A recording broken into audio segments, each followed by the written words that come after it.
Hey, good morning, my friends. What a beautiful day here in Kingman. Guess what? It's going to be hot today. I know it's not too surprising. It is Arizona and it is summer. But hey, here at Jim Hinckley's America, aside from sharing adventures, telling people where to go, what we really enjoy doing is encouraging, inspiring people to discover America with road trips. And of course, we think one of the best road trips is legendary Route 66. We've got a program today that just checks all the boxes. Vintage cars, road trips, old friends, Route 66, discovering America. This is going to be fun. Uh, you can learn more about our guest today and the project that he's cooking up at thelongway.co, www.thelongway.co. Before we get into this too much, I started a little something here I wanted to share with you. Travel tips for the day or the week. The new Visit Kingman website, visitkingman.com, creation of Talisman Magic Marketing. Pretty comprehensive website for planning a visit to Kingman or relocating to Kingman. Very rich in detail and information from hiking trails to lodging, event calendar. You can plan your whole visit with this.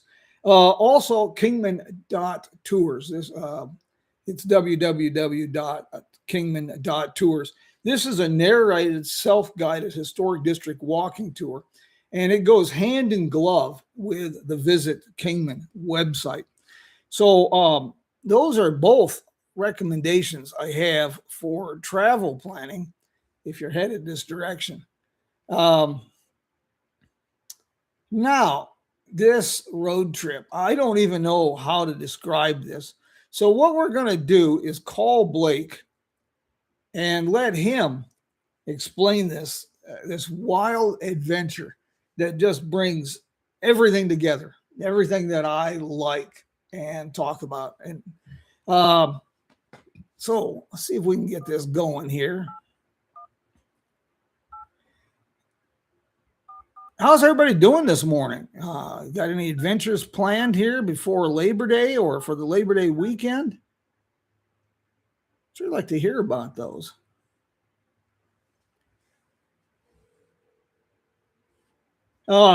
We've got some other things going here at Jim Hinckley's America. I think you're going to find really of interest. Good morning, Blake. Good morning. How's it going? Every day is good. Some days are just better than others. This is a good day. I can already tell. Oh, God, yes. I was just telling the folks here, you check every box. At Jim Hinckley's America, we like to share America's story, tell people where to go, talk old cars, and encourage people to discover America with road trips. And when I saw your project, I knew I had to talk to you. It just checks every box. Well, you've talked a couple times with Marku, right, and Jacob. And yes. I had the pleasure of meeting them and talking to Marku. Once I found out about what he was doing with Jacob, which, has so many similarities. I know a lot of people are doing stuff for the centennial. And he told me about you. And I think the best thing for me about doing these projects is the people, and meeting them. And I had the chance to take a few of your podcasts in, and I'm just really excited because obviously you are so knowledgeable about cars, about the route and everything, and I'm knowledgeable what I'm knowledgeable about, but I'm just beginning my Route 66 kind of journey with learning about all the people on the road and the story and everything. So I'm stoked to learn a lot from you. It is the people. Any road trip is a good road trip. You've got to turn off the news and get out there and meet the people, talk to the people. Any road trip is great, but Route 66 is truly special. And when it comes to learning about Route 66, discovering Route 66, people ask me how long that takes, and I always tell them I don't know. I've only been doing it since 1959. Uh, as far as the cars, the other thing about Route 66, and you'll see this on other roads, but not to the length of Route 66, like what Jacob and Marcoux did with their 73 New Yorker.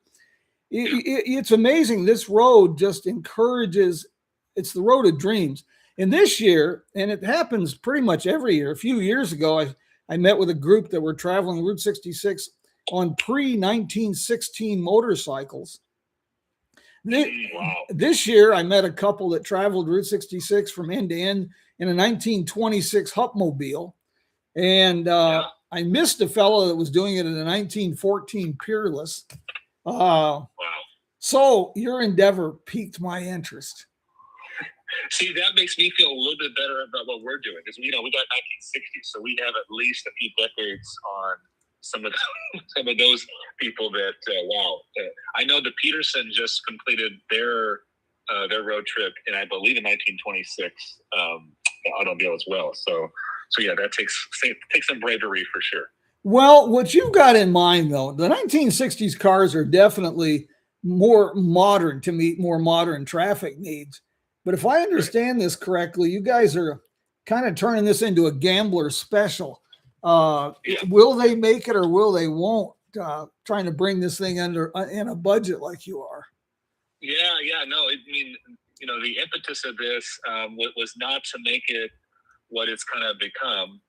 It was just me and my buddy Craig, who is, we're both car enthusiasts out here in Southern California, and both have kind of varied, enthusiasm for different brands and that sort of thing. We have kind of an eclectic mix of things. What actually brought us together was we both have Morgan three-wheelers, which are these like three-wheeled unicycles from England with motorbike engines in them. And they're, pretty eccentric and unique. Yeah. And anywho, we're collectors here, and I had always watched the British show Top Gear. Yes, that's what. Mm-hmm.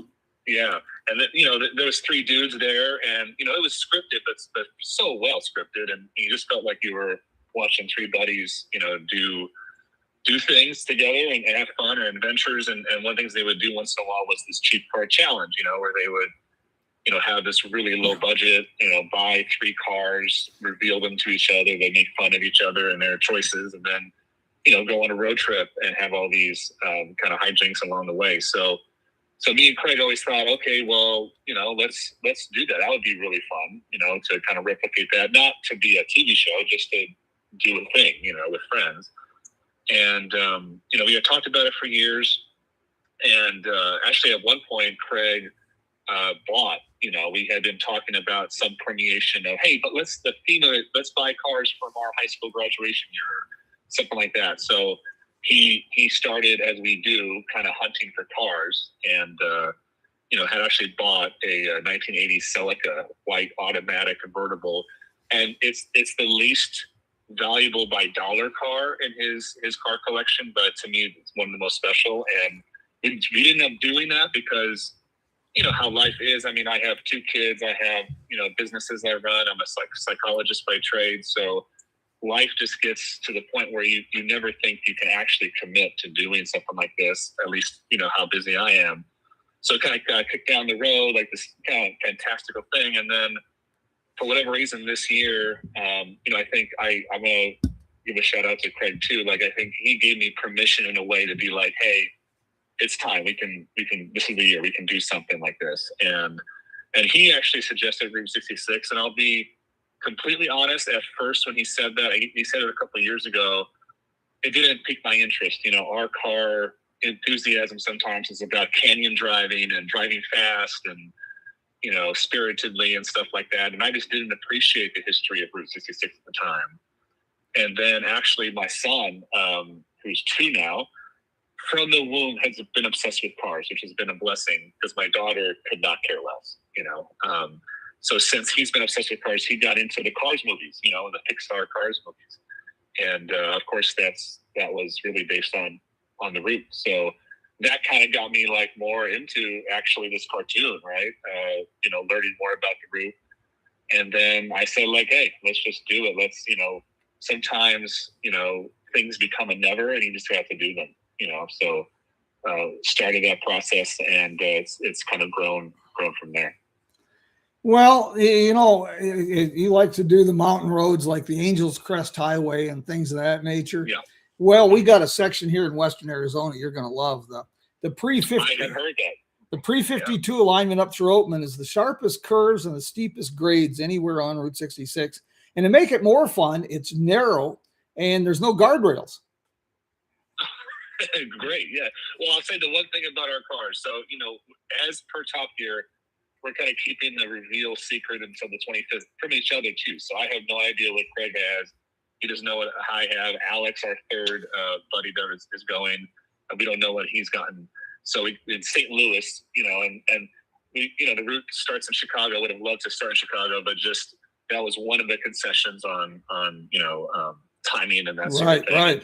Being able to stretch it out enough to really, not drive 500 miles a day and enjoy the route.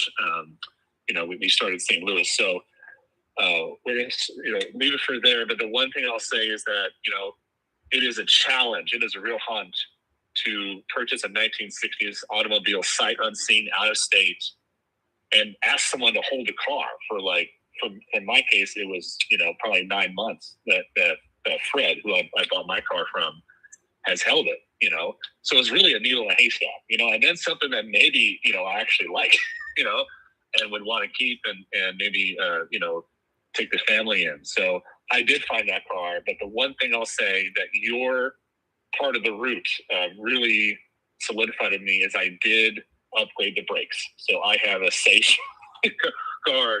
The car that I got is I'll say is a 65. And it was actually ordered by a pastor in Ohio, in rural Ohio. And he spec'd it very oddly. He spec'd it with map lights and these other options, but manual drum brakes. And I'll say my car is not small. And I thought about your elevation changes in those roads. And I did not want to have a moment where, I could not stop and, with those guardrails. And you had a budget for your car purchases, right? A set budget? Yeah, we decided for $10,000 budget. That's more than the Top Gear days, but it's also been, inflation's a thing. So, and still that to get a car that could possibly make it that long, in classic car, that was what we decided on. That's what we did. So I do find that looking at that price, cars are so. How do I say this? Nostalgic for people that they're a lot of us. It's almost like another family member. We really identify with them. So my experience of even looking for the car, a lot of people cherish their car and they may think it's in better shape than it is, or it's worth more than it is. And again, I just found the perfect owner of the car. Right. And he actually, Fred, has a master's degree in preservation of all things. And, that's what he does. He preserves his home, and this is his third type of car that this is. And he's done a great job preserving it. And, I got the IBM punch card from the factory that he had, and he has the whole history of the car, and it's actually in pretty good nick. So got pretty lucky there. When I saw your project, I saw immediately shades of Top Gear, and that those fellas had kind of probably corrupted you and influenced you in a bad way. In a bad way, yes. Uh-huh. But it's this is just going to be a lot of fun. I have to ask, your Morgans, are these the older Morgans that you have? So yeah, the story with that is, I actually just got back from Car Week in Monterey, and that's a pilgrimage I try to go to every year. And I was there, and at the time I was looking at air-cooled 911s, old Porsches, and they had just hit another bump in price points where I felt like I could not afford to get in. I was like, oh, I missed my window. And I was talking to a friend, Alex Roy, who was an automotive journalist, and he was actually literally we're together on one of the golf courses there looking at old cars, and he was selling his Citreon SM, which I actually also have one now, serendipitously. Yeah. But he was selling it on Bring a Trailer, one of the auction sites, and I was talking to him about wanting a 911, and he has a 911 air-cooled one that I wanted. And he's like, well, why don't you get a Morgan? And I'm like, what do you mean a Morgan? I don't even know what that is. And he had a three-wheeler. And he had actually done the cannonball run in his three-wheeler. He's kind of semi-famous for that. He had the land speed record in his BMW M5 for a number of years, doing the cannonball run from New York to LA. And he did it in the three-wheeler. And he showed me pictures, and I started to dig into the Morgan Company, being a family-run business and kind of one of the last hand-built, but not 8-figure cars. They're reasonably priced, and there's people and craftsmen that have been working on them their whole lives. So I ordered a new one in 2017, commissioned three-wheeler, and I got pictures of the guy who assembled it, right? And he's in his late 60s and has literally worked there since his teen years. So those kind of stories about cars, and then when you drive that car, it's a modern car, but it's not. It's really something that is from a past era. And I'm involved with the Morgan Club out here in Southern California, and certainly around the older Morgans, and of course they've been around for over 100 years as a company. I think I want to say over 120 years now. I should have that number in my head, but it's a long history of a lot of old cars built in a different type of way. A Morgan, that'd make an interesting Route 66 trip. Well, I'm learning. Again, I came into this. I hate to say it, with some not appreciating Route 66 for what it is, but as I'm getting closer to this trip, I'm already almost in grief that it's going to be over at some point. This trip, but also understanding that this is probably not the last trip I do on Route 66. And in fact, I really want to take my son at 2 years old on this trip. It doesn't make sense, but I'm sure I'll be back and maybe in the Morgan. Yeah. Yeah, it's Route 66, any road trip, US 50, US 6, US 12, it doesn't matter. A 395 road trips are just fantastic way to get out and discover America and just blur that line between past and present. But Route 66 is like America's longest small town. And it is the magic is in the people that travel it, the people who are involved with preservation, all of it. And it's a magical experience. Your Citreon SM, that's the one with the Maserati engine. You got it, Jimmy. Yeah. It's I tend to collect a lot of things that really are odd and don't make a lot of sense and are painful to own. Good. I say that with a lot with self-deprecation, but also with love for these things. The quirkier the car, the better. I have very little knowledge of foreign vehicles. I admit that. But I've got a story for you on the Citreon SM. A very good friend of mine, and I'll try to be brief, a friend of mine that passed away a couple years ago. He was 98, I think, at the time he passed, 97, 98. H.P. Pemberton was the quintessential hoarder in a good way. And he had, for example, he claimed his dad was the first Buick dealer the first Ford dealer in Knoxville, Tennessee. And his dad had given him a 1912 Buick when he was a kid to play with and learn mechanics on. And HP still had the car. And HP had originally went in the Army in the 1930s, and he was in Panama. And when he shipped back to San Francisco, the States, to drive back to Tennessee, he bought a 1930 Auburn. Wow. And he stripped the gears on it in Arizona and ended up getting stuck in Arizona for a few days. And then he still had that car in his garage. But, if this isn't quirky as hell, in the 1950s, he ended up in French Indochina and he became obsessed with Citreons. And he went back to Knoxville, and in the mid 70s, he opened a Citreon dealership in Knoxville, Tennessee. Anyway, before he passed, in his garage, he had SM that he had never, it was still MSO title. It had never been out of the dealership situation. This is just right at the end of COVID. And the car had something like 2,300 miles on it that was sitting on blocks in his garage.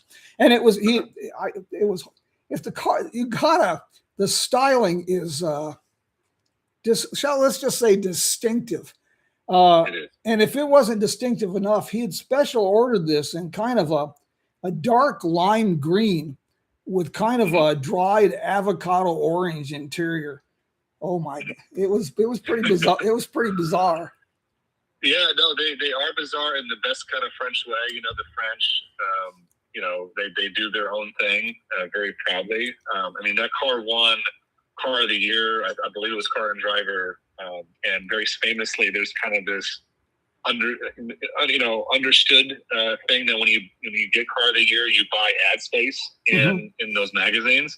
And Citreon was like, "Oh, thank you," and the car driver was like, and they're like, "Oh, thank you, bye." You know, like they didn't do the thing, right? That's just what Citreon was, very engineer first, design first, and kind of everything else later, which was their downfall as a company, right? They didn't do servicing well in the States. They didn't do the dealership network that well in the States. Yeah.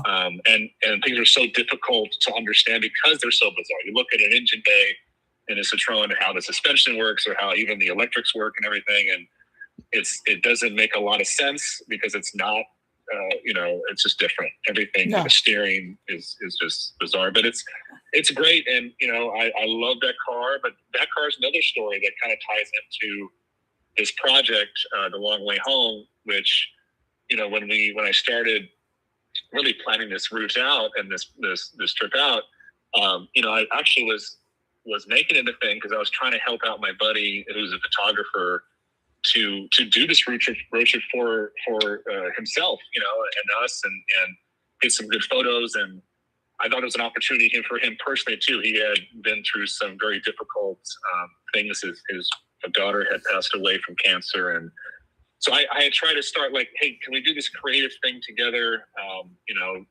And I needed a creative outlet. That was not what I do for a living, which I love, but it's pretty heavy stuff. And celebrate what I do with cars. Projects. I'm restoring my foster dad's 85 Mercedes turbo diesel right now, myself with this other gentleman in Venice who kind of does it on the side. And I have these other projects. And then I have the Citroen, which I want to celebrate the craftsmen who, very unfortunately, I think there's a crisis in the automotive community of people who are not passing down or not having people to pass down the knowledge, right? So the Citroen is an example of that. My Citroen is actually in Midway, Kentucky right now. It has been for the past 3 or 4 years with David Hume at Excelsior Motors. And David is an amazing human and was actually going to law school in Kentucky and kind of his dad was into Citroens, had an SM, and he kind of fell into Citroen SM. So he's been one of the world's preeminent Citroen SM experts since. And he actually apprenticed with a guy out here, Jerry Hathaway in Southern California, who recently passed away the last 5 or 6 years ago. And then David Burns, the expert in New York, retired. So really, in the United States, it's David Hume. That's like literally, and he's in his late 60s and, wanting to slow down, needing to slow down. And, his knowledge of this car is important, Right, yes.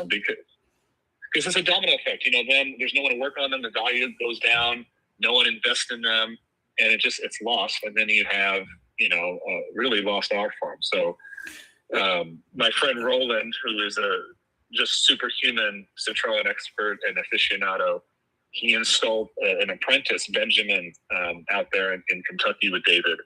So thankfully, hopefully that will spur something and Benjamin can carry part of that mantle on. But The Long Way Home, I'm going to be featuring David and Benjamin and Marco at TLG in Southern California, the second generation Porsche mechanic, and Anthony Ramici, who's a second generation Alfa Romeo mechanic out here in Southern California. And on the route, I'm hoping to find some more stories like that to kind of, feature and just editorialize alongside the drives, So the Route 66 drive for us, of course, is this big launch point for us to do these adventures, right? To encourage people to like invest in youth and automotive, to invest in adventure and trying new things and trying the thing that you always wanted to do but never did. And then the cars, that are just these quirky, kind of like not the Lamborghinis or not the Bugattis or whatever that, has its space in automotive already, but maybe featuring some more space for these old cars that don't get too much attention, I guess, or writing or photos or videos and that sort of thing. Well, getting young people involved is I was one reason I was really sad to hear that the Automobile Driving Museum in El Segundo was closed. And but there are projects and there's glimmers. It's small, but there are interesting glimmers. And I know we're kind of wandered off topic out into the weeds, but that's why this is kind of a free range thing that we do here. But there's a fellow, Ryan Thiebold. He's probably early mid 40s out in New Hampshire, Vermont. He has started something called a Tebow Barn, and he's central on Model A and Model T Fords. And he's a fascinating young man. He is an electrical engineer by trade, but he took his driving test. I had him on the program a few months ago. He took his driving test in his grandfather's Model A Ford. And during COVID, he was in work, out of work. He always wanted to do a Route 66 trip. So he just got up one morning and threw a bedroll and some tools and a couple spare parts and a 1930 Ford, took off from Vermont and drove to Chicago, did Route 66 up the coast and back by Mount Rushmore, 8,100 miles in 3 weeks in a bone stock Model A. And that sparked him to go full time. He's all he does now is buy, sell, repair Model A's and Model T's. He hosts events, and he just recently acquired a 1923 Stanley steamer that he's learning to repair, maintain, and he's taking it on road trips, long road trips through the Berkshire Mountains and different things. So there's young people out there. And there is a growing interest in some of this. I'm seeing young people, surprisingly, at my age, people 40 to 50 as youngsters.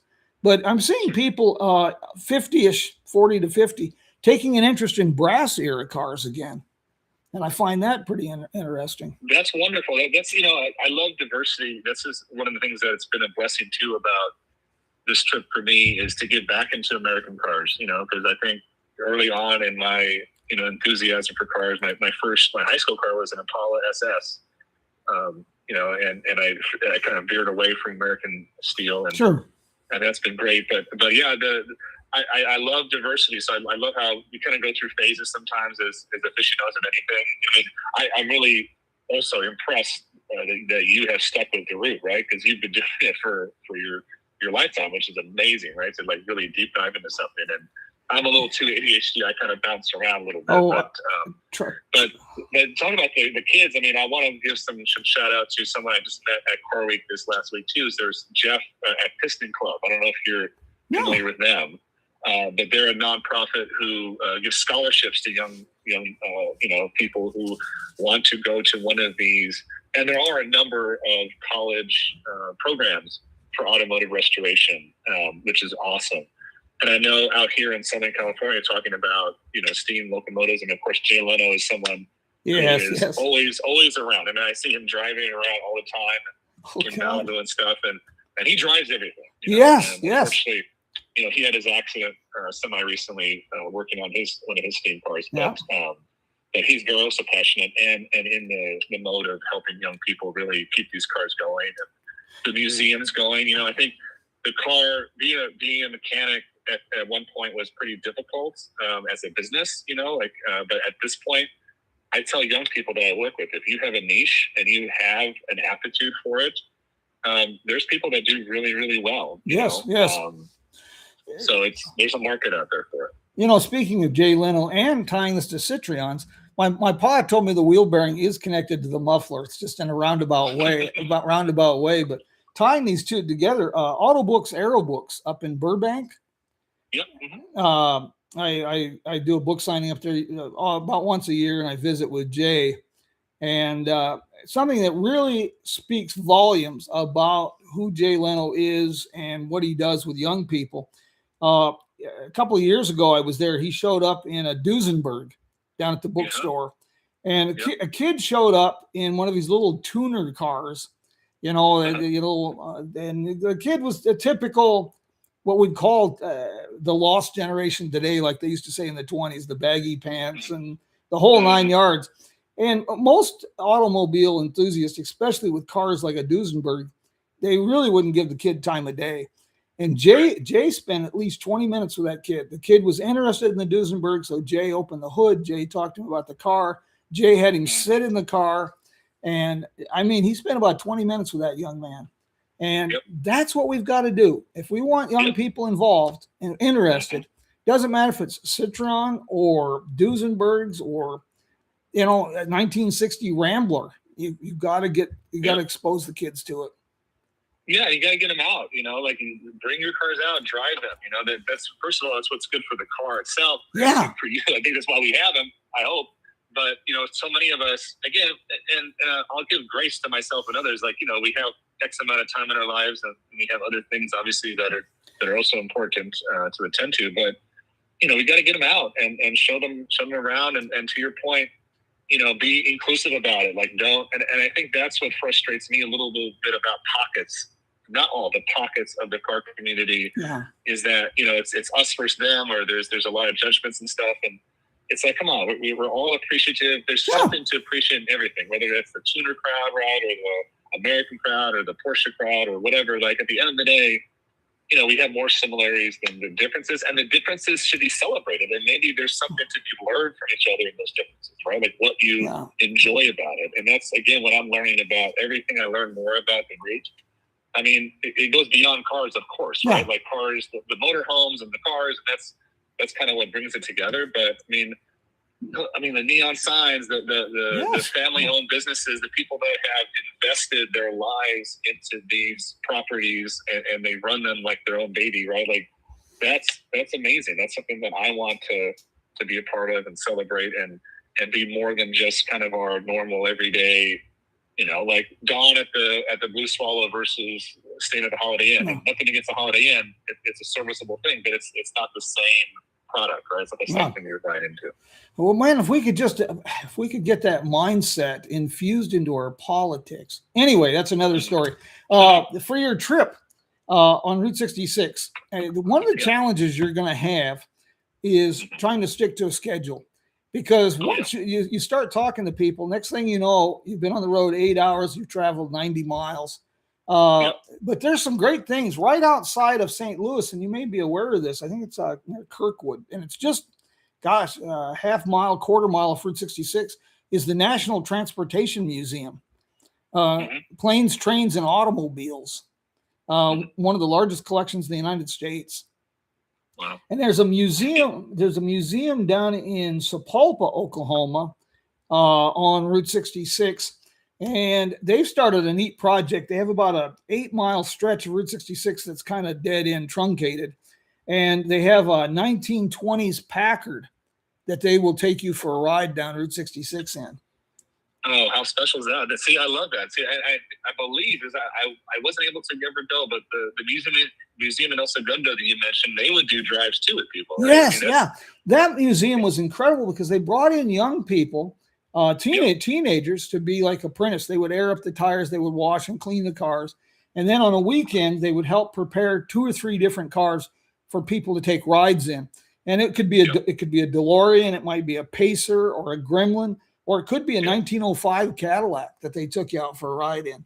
And it was pretty special. Yeah, it's special, right? Like even driving a Gremlin, no disrespect to the Gremlin, but that's a special thing at this point, right? It's like, you know, and I'm sitting in my new electric car. Like there's nothing wrong with the new car. They're better in every objectable way, right? They are more efficient, more comfortable, all that stuff, and more safe. And I bring my babies in them and that sort of thing.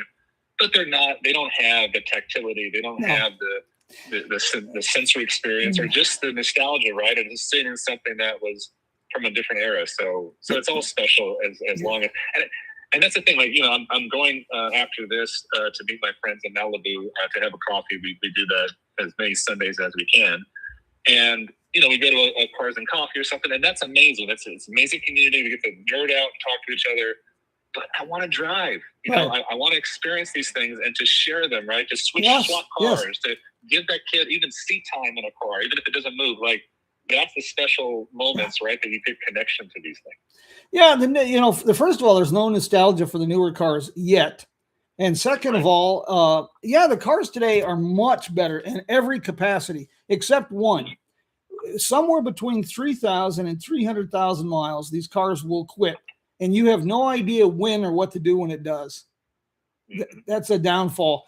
Speaking of electric vehicles, to show you that, again, Route 66, but road trips, the Discovery, I'm working with the Historic Electric Vehicle Foundation, and they're establishing the world's first EV museum here in Kingman on Route 66.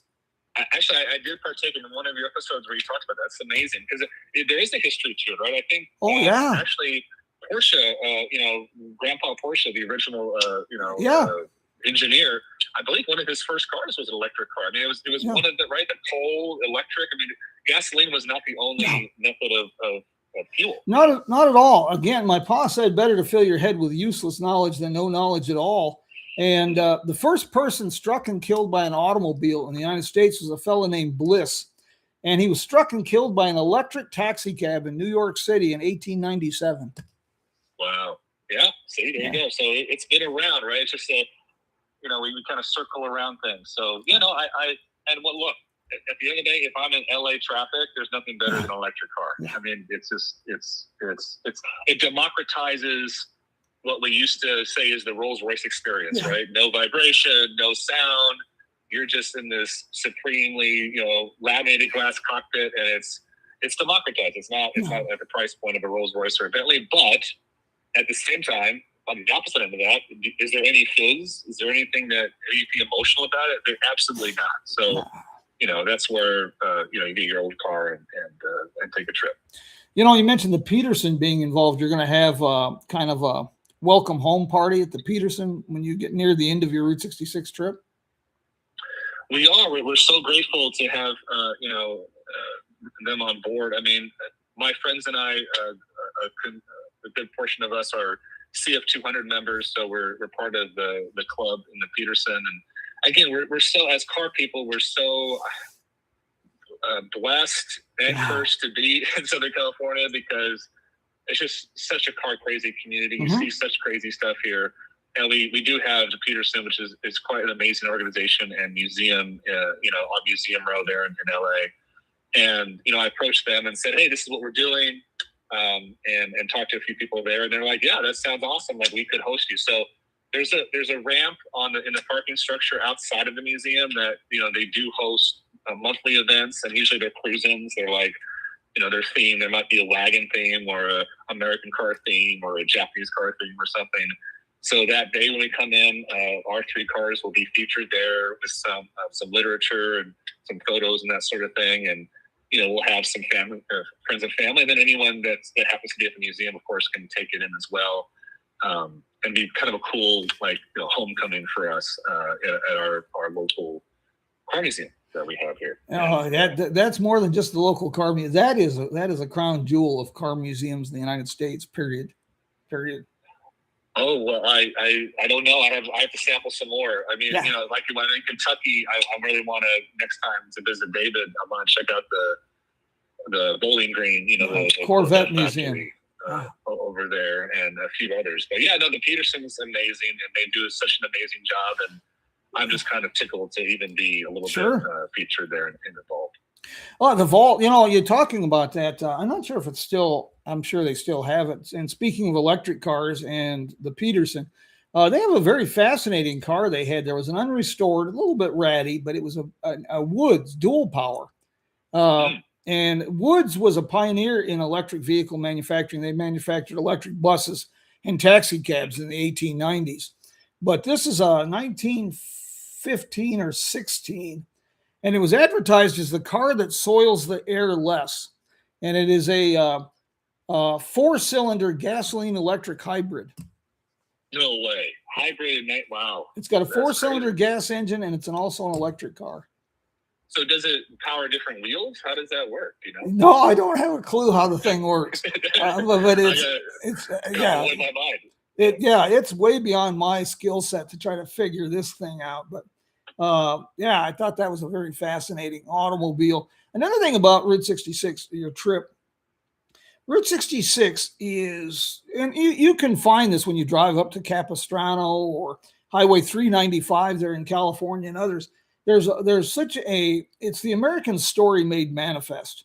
And a good example is just in western New Mexico along Route 66. Route 66 passes through the Laguna Pueblo, for example.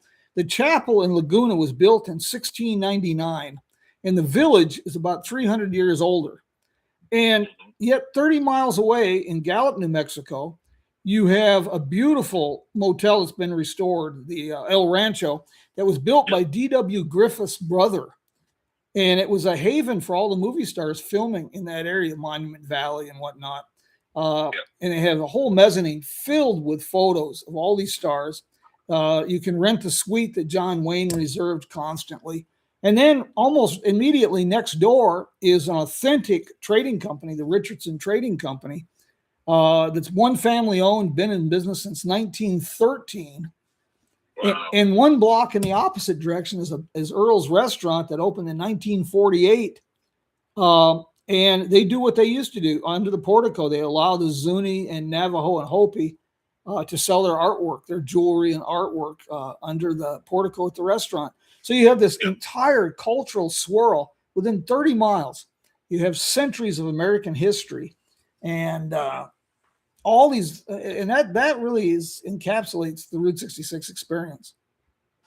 And that's something that really is exciting for me because, you know, like I had mentioned, my wife and I own and operate a small company, and there's something about when you have owners that are not, and again, corporate, you know, funds, and that opens up so much opportunities that you can't do as a, you know, a family-owned business and that sort of thing.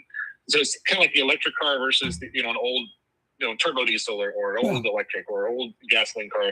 It's not, you know, one is not all better than the other, but you do lose things, right? So, and then, you know, I don't want to mimic, and again, I'm talking to the expert here, so I haven't even experienced Route 66 yet, but my fantasy about it is to find these owners and things and people that are so passionate and put everything into their business and their operations, and they take pride in it in a different kind of a way than an employee at a corporate owned you know, place or that sort of thing. So there's that, but there's also that I don't want to say stuck in time because I feel like that doesn't give it enough respect, but you know, it does. It wasn't redeveloped in a negative kind of way. So like the El Rancho, we're going to be staying there in Gallup. I'm super stoked to be there. You know, like just you can kind of feel the history. It's almost like you're in Europe in kind of a way, right? Because Europe is similar, where there's places that just have not been redeveloped in a way that I think would have lost a lot of its character. You know, like like I'm Cuban, so I went back to Cuba, and that's a whole different podcast. Yes. But that's in a different category of that. But and I'd it's like similar to talk in the way of like people are keeping things going. Yes. You know, they haven't been redeveloped and infused with, you know, private equity money or whatever that is. Which again is not bad. It's just different. So it's nice to go to a place that is a little more authentic, a little bit more, you know, kind of community driven than corporate driven. I would love to talk to you about Cuba. Cuba fascinates me. I've got a couple of reasons why. You know, you talk about the businesses and stuff on Route 66, and there's a couple of examples that jump to mind. In Tucumcari, everybody knows about the Blue Swallow. Everybody wants to stay at the Blue Swallow, and there's nothing wrong with the Blue Swallow at all. It's a great 1930s time capsule, but overlooked a lot. There's two other motels there that have interesting stories. The Motel Safari is a 1959 time capsule. And yes, I got to give David Brenner a plug, not just because he does sponsor us, but David Brenner, the story of the Roadrunner Lodge Motel in Tucumcari is very interesting. It's actually two motels. The west side is a one-level 1940s motel. And then in 1964, Agnes Leatherwood, she built a modern 2-story motel and hooked it to the 1940s motel. And then by the time when Route 66 was bypassed, this became weekly rentals, things of that nature. And the property became abandoned. And it literally was a haven for homeless who had kicked in the door and were living in the place. And David Brenner became fascinated with Route 66. He's an investment counselor out of Texas. He bought the Blue Swallow. And I got to tell you, I probably wouldn't have peed on that building if it was on fire. And he has transformed that into an award-winning hotel and motel. And what he's done is the attention to detail is extraordinary. He's given the modern amenities, but he has wanted to create as authentically as possible a mid-1960s motel. Mm-hmm. He's even went so far as to put small 1960s type radios in all the rooms and created his own radio station. So when you walk in the room, the radio is on playing commercials and programs and news programs from the 1960s. And he's got tiki rooms and then the flip side of this is the legacy businesses like in Veneta, Oklahoma. You have the Highway Cafe, which is family owned, daughter, mother, father, all working here, and they've recreated beautifully a 1950s roadside diner. And right down the street is Clanton's Cafe, which is one family owned since the 1920s. Wow. So yeah, it's such a range of businesses. And it is the immigrant story on Route 66 too. That's another reason this is the American story made manifest. Not only have the immigrants played a huge role in the history of Route 66, they continue to do so. Yep. We've got properties like the old Trovador in Kingman, which is pretty rough around the edges. It is being renovated, but the fellow who's renovating it is an Israeli immigrant. In Elkhart, Illinois, the Wild Hair Cafe was created in an old bank building by a Dutch hydraulic engineer and his wife, who's a mural artist from South Africa. So yeah, it's such an experience in talking to the people. And you'll get caught up too. Another thing you'll find is, and we can help on this if you'd like, is finding local car clubs that'll run with you for 100 miles or 20 miles or join the fun for 50 miles with their cars. You know what? I would love that. I mean, again, it started as a simple car thing with me and a friend, right? And it turned into a Route 66 thing. And at the end of the day, I really see it now as a person story, story. And then the characters are the cars, and the setting is the route, and those are important. Yeah. But it's really about the people. So, I'm really struck by your generosity, for having me on here and offering all this. And I feel a little guilty accepting it, but I will. I think that this is, if we can bring some joy to the other people and vice versa, then that's what this is all about. So, And I'll say about the Blue Swallow, what I feel really lucky about what you just said was I booked with Don the Blue Swallow quite a bit ago, because I planned this out. I knew it was a centennial, so I knew I had to do that early. So I got 3 rooms there and other places like, the Filler Up station, where they converted the gas station to the studio. And I try to hit most of the ones that I think, from my zero knowledge were kind of the ones to hit. And then we added some people to the convoy. So like for Tucumcari, we have a photographer, Brandon Faith, who is a local LA-based photographer. He's going to do the last 6 days of the trip. And he needed a room. And then, we have another friend, Ron, who will be kind of hitchhiking with us. He didn't buy a car, but he's going to be co-driving, and lucky to have him. So we needed 2 more rooms, and Don, didn't have more rooms in the Blue Swallow. So we're actually also at the Hotel Safari. So we'll have both. We'll get to fight over which one, we stay at, but a couple of us will be at each. What we'll do is, and far, please don't feel guilty or anything. This is never anything I do. The whole Jim Hinckley's American Network was never meant to be a gym show. It is about the people, and I want people who inspire. And we'll have to talk some other time about your career itself and Cuba. But I want people who inspire people to live life. and to do something that inspires people, that encourages people. And we'll put you in contact with, like, here we've got Jay Redding, Mother Road Media. He does a lot of filming of car shows. We got a very active car club community. They love to turn out and drive to Oatman with people, or drive from Hackberry to Kingman, the Pharaohs Car Club. So we'll get you a list of some people that you might reach out to, and see if we can help on that a little bit, and some contacts for other information, like Reese Martin in Oklahoma. And see if we can make this let's see if we can make this Top Gear worthy. Yeah, no, that'd be awesome. And actually, Reese is someone who I have emailed a couple of times Good. with, for some help in Tulsa, but your name carries a lot more weight than Blake's name at this point, for sure. So any help would be very, very helpful. Yeah. But he's been very gracious too, and responding to me and stuff, and all that. So no, that sounds amazing, and I'm happy. This has been so great to talk to you. We could probably talk for hours. So to talk again. I've been told I can to do this for hours, even if I'm the only one in the room, and still enjoy myself. But this is such an exciting trip, and I know we're kind of running late here, and I don't want to tie you up too much. But another reason your story strikes home is I've always done this all my life. Just picked up decrepit vehicles, pieced them together. I never had the money to restore them, and I would just drive them. When I was a young man, I was working in a local Volkswagen garage. I'd been working ranches down in the Big Sandy country, and then I moved to Kingman, started working in the Volkswagen garage. I picked up a 1915 Dodge out of a barn down on the Big Sandy, and at some point in its life, the back of the touring car body had been cut off, and somebody had put a wagon box on it.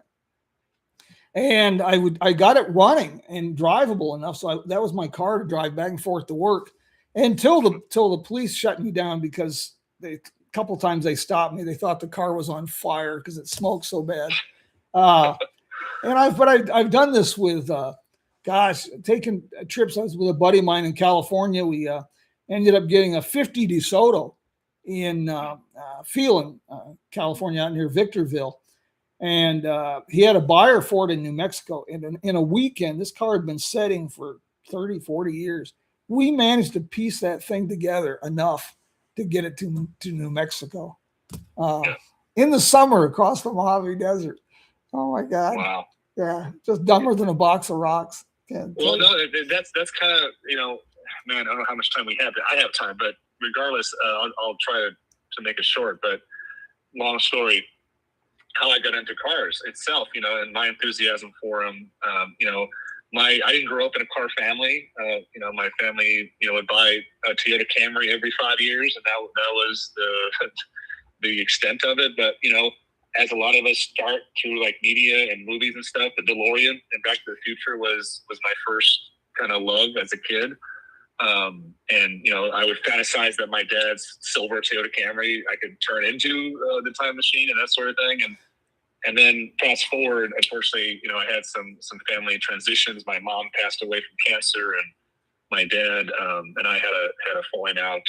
And then I kind of got fostered by this family in high school, and the dad, Steve Greenberg, was this car guy.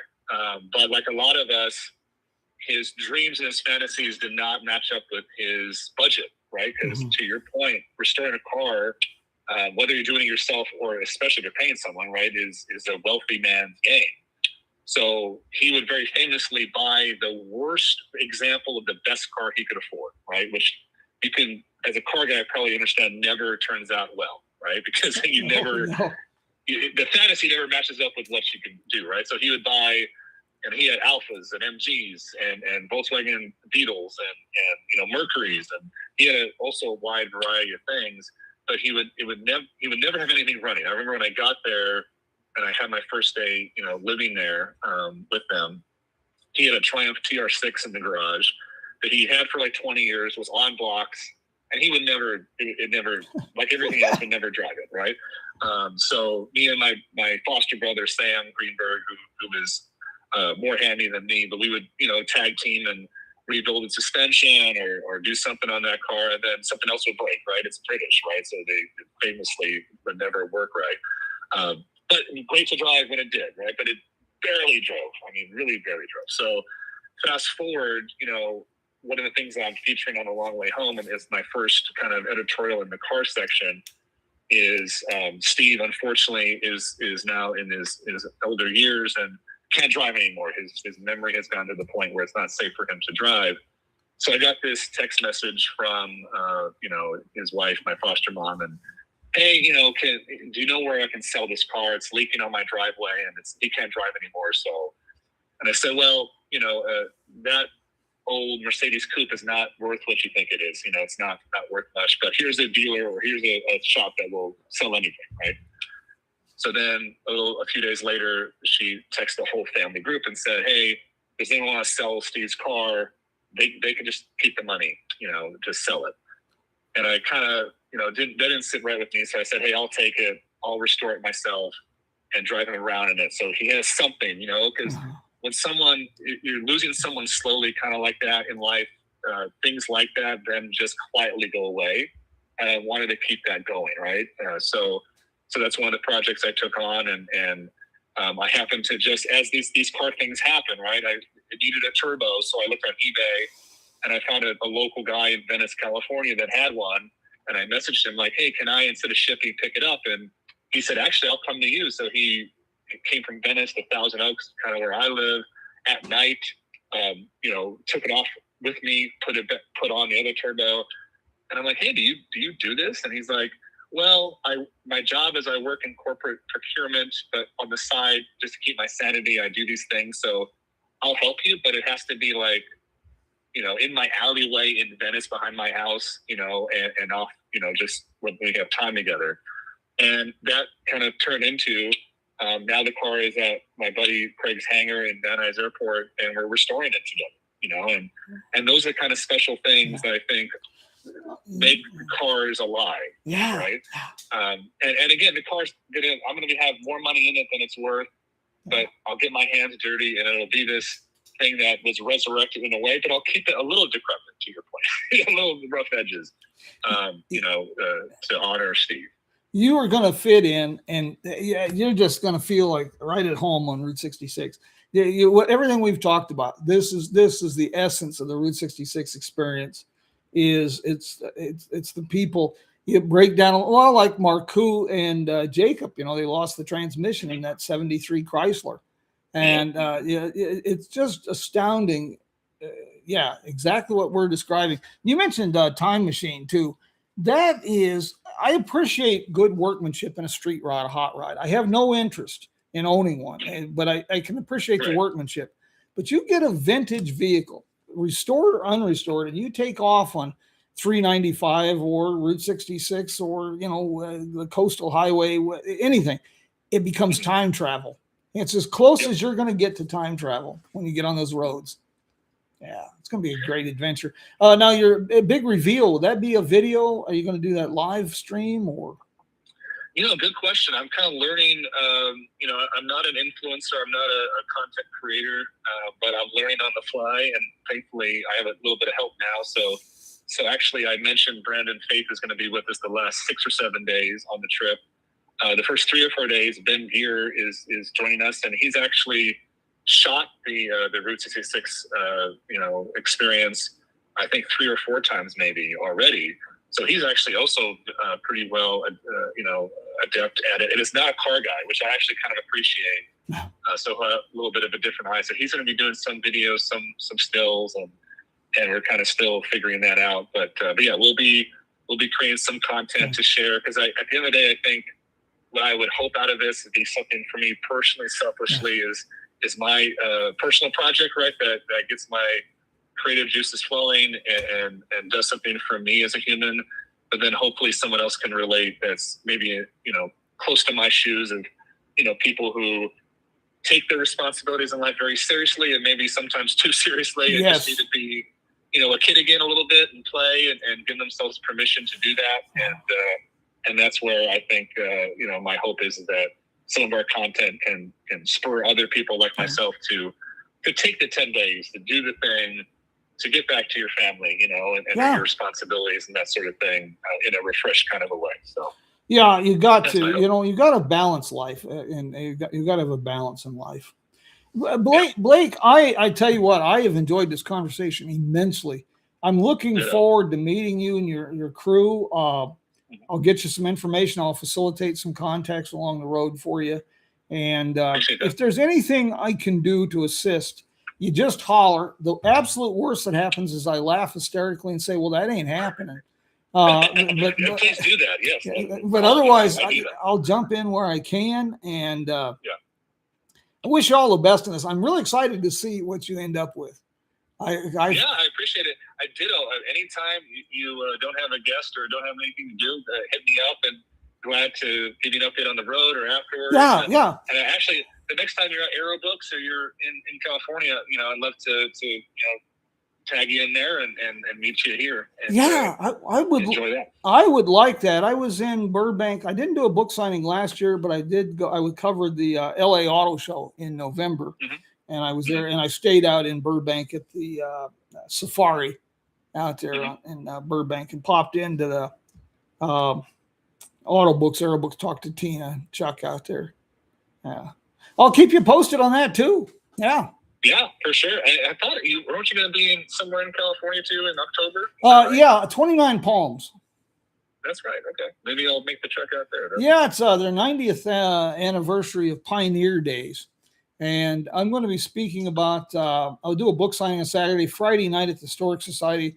I'll be doing a program about the origins and evolution of the U.S. auto industry and the United States highways. And I do this in different degrees and varying, but the essence of this is we start with bicycles and manure, and not just and not just politics. I mean actual manure. No, I know. Actually, I listened to one of your podcasts about horse. I learned so much in that one little podcast about the Dodge brothers making transmissions for this company, and it's so fascinating.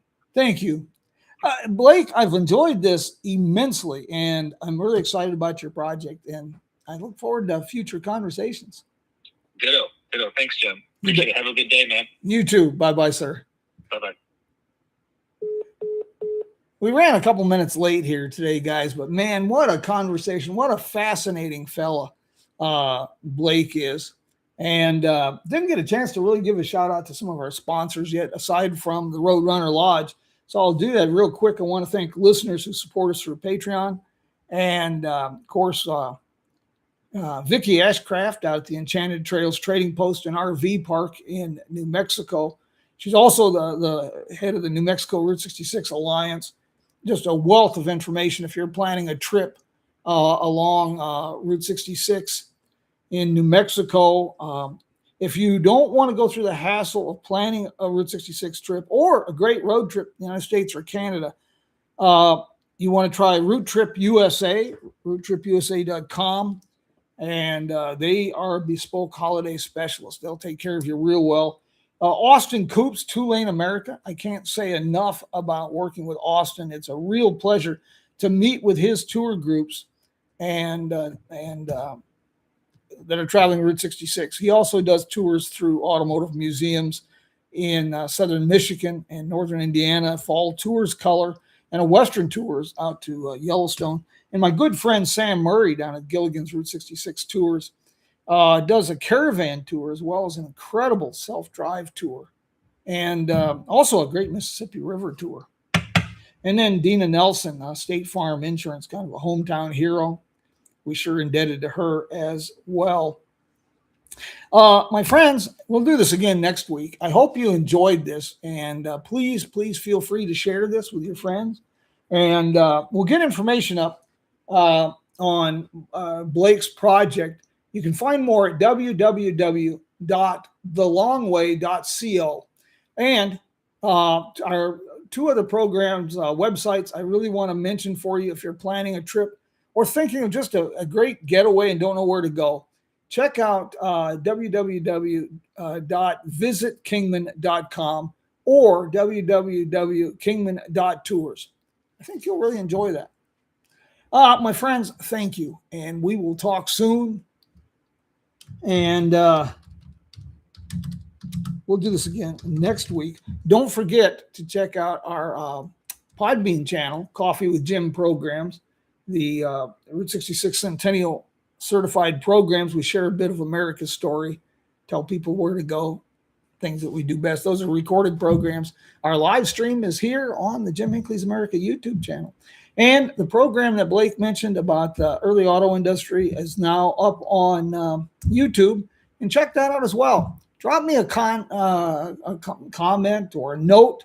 Let me know what you think. My friends, take care. We'll talk soon.